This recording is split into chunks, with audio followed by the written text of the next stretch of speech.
నివేదిస్తున్నాం.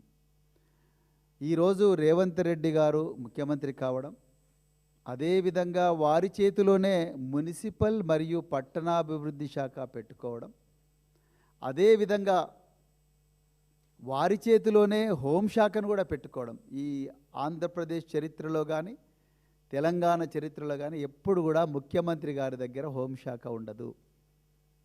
కానీ రేవంత్ రెడ్డి గారు ముఖ్యమంత్రి తానే, హోంశాఖ మంత్రి తానే, మున్సిపల్ మరియు పట్టణాభివృద్ధి శాఖ మంత్రి కూడా తానే.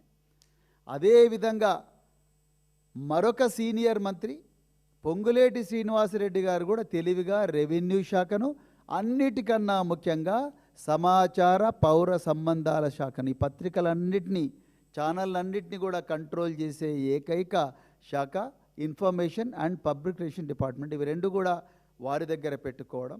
దాని తర్వాత జరుగుతున్న భూ ఆక్రమణలు ఇవన్నీ కూడా కాకతాళీయంగా జరుగుతున్నవి కావు. లగచెర్లలో భూ ఆక్రమణ, అదేవిధంగా కొత్వాల్గూడలో భూ ఆక్రమణ, వెలుగుమట్లలో భూ ఆక్రమణ, అదేవిధంగా రేగడి దోసాడలో భూ ఆక్రమణ, అదేవిధంగా ఈరోజు కాలాపూరు, అదేవిధంగా రాపోలు పరిగిలో జరుగుతున్న భూ ఆక్రమణ, అదేవిధంగా నాదర్గుల్లో భూ కబ్జాలు, ఇవన్నీ కూడా కాకతాళీయంగా జరుగుతున్న కావు. ఎందుకంటే ఇవన్నీ కూడా లక్షల కోట్ల ఎకరాలు, అదేవిధంగా హిల్ట్ భూమి, అదేవిధంగా ఇప్పుడు మూసీ సుందరీకరణ పేరు మీద 3200 ఎకరాల భూ ఆక్రమణ, ఇదంతా కూడా కాకతాళీయంగా జరుగుతున్నది కాదు. వీళ్ళిద్దరు కూడా కూడబలుక్కొనే తెలంగాణలో ఉండే కీలకమైన భూ సంపదనంతను కూడా స్వాహా చేసి లక్షల కోట్ల రూపాయలు వెనకేసుకోవాలన్న కుట్రలో భాగంగానే మొట్టమొదట క్యాబినెట్లోనే వీళ్ళు, నువ్వు ఈ శాఖలు పెట్టుకో, నేను ఈ శాఖలు పెట్టుకుంటా, ఎవరన్నా మాట్లాడితే వాళ్ళ మీద పోలీస్ కేసు పెడతా, వాళ్ళు మాట్లాడే మాటలు పత్రికలకు తెలియకుండా, జర్నలిస్టులకు తెలియకుండా, జర్నలిస్టుల ద్వారా ప్రజలకు తెలియకుండా సమాచార పౌర సంబంధాల శాఖ నేను పెట్టుకుంటా అని చెప్తున్నాడు.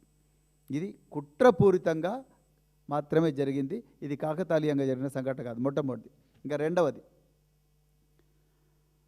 పొంగులేటి శ్రీనివాసరెడ్డి గారికి ఓపెన్ ఛాలెంజ్ చేస్తున్నా నేను. అయ్యా పొంగులేటి శ్రీనివాసరెడ్డి గారు, మీకు దమ్ముంటే రికార్డులు తీసుకొని రండి. మీరు ఎక్కడ చెప్తే అక్కడికి వస్తాం మేము.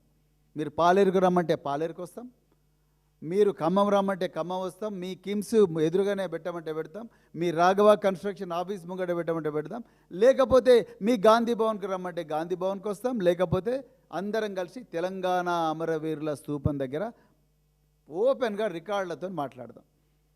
ఎక్కువ ఈ ముసుగు సంస్థలతో కాదు. మీరు నిన్న ఏక్యూ స్క్వేర్ వాళ్ళతోని సోమాజిగూడ ప్రెస్ క్లబ్లో ప్రెస్ మీట్ పెట్టిండ్రు. ఏందండి, వాళ్ళు పత్రికలు అడిగిన, విలేకరులు అడిగిన చిన్న చిన్న ప్రశ్నలకు కూడా నీళ్లు నములుకుంటూ వాళ్ళు సమాధానం ఇవ్వలేకపోయినారు. నీకు దమ్ముంటే నువ్వే ముందరికి రావయ్యా, వచ్చి నువ్వు ఆ రికార్డులన్నీ తీసుకొని మాట్లాడా. ఏక్యూక్యూర్తోనో లేకపోతే ఆ కోహినూరు సంస్థతోనో వాళ్ళతోని వీళ్ళతో నువ్వుకి అబద్ధాలు ఎందుకు చెప్పిస్తున్నావు? పత్రికా విలేకరులు అడిగిన ఒక్క ప్రశ్నకు కూడా స్పష్టమైన సమాధానం మీ దగ్గర లేదు.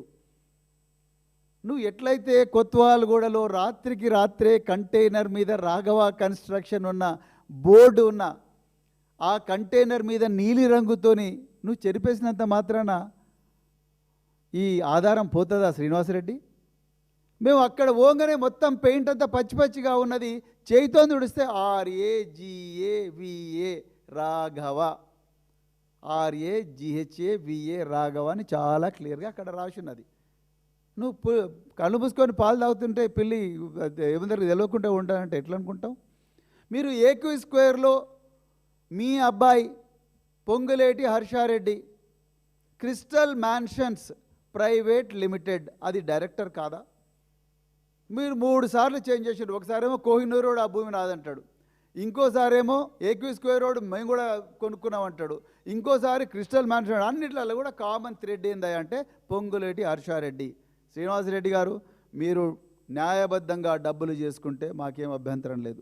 రేవంత్ రెడ్డి గారు, మీరు కూడా న్యాయబద్ధంగా డబ్బులు చేసుకుంటే మాకేం అభ్యంతరం లేదు. మీరు కానీ, మీ 4 బ్రదర్స్ కానీ, పొంగులేటి శ్రీనివాసరెడ్డి కానీ, పొంగులేటి హర్షారెడ్డి కానీ, ఇంకెవరైనా మీరు న్యాయబద్ధంగా డబ్బులు చేసుకోండి. ఎవరొద్దు అంటున్నారు? హైటెక్ సిటీలో పనిచేయండి, నార్సింగ్ చౌరస్తా దగ్గర అడ్డా కూలీలుగా మారండి,